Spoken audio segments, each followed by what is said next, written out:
adultery affect an alimony case? My name is Nancy Jo Thomason, and I'm a divorce lawyer in Anderson, South Carolina. This is a very important question and one you need to know the answer to.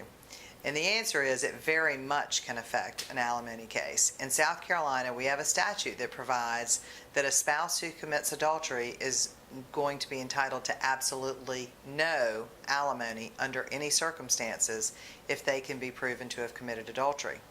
So that means your spouse may make $500,000 a year and you've never worked outside the home. But if you get caught committing adultery, you're not going to get any alimony. You may get half of the marital assets, you may get less than half, but you're certainly not going to get any monthly support.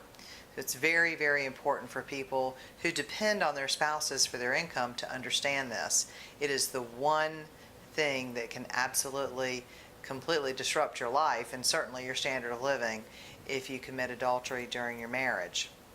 On the other hand, unfortunately, the person who makes the money in the marriage who commits adultery may or may not have such a harsh outcome, and most of the time not, because it doesn't affect increasing alimony to the injured spouse, but if under all other circumstances the adulterer would be required to pay alimony, then the alimony wouldn't be any different simply because he or she committed adultery.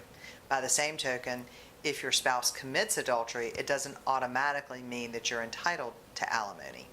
It's based on incomes and need and other issues.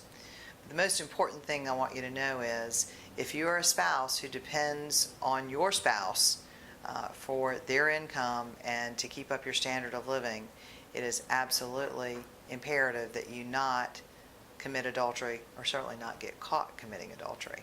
My name is Nancy Jo Thomason. If you'd like more information about this, please call me at 226-7222 or check out our website at www.tmplegal.com. Thanks for watching.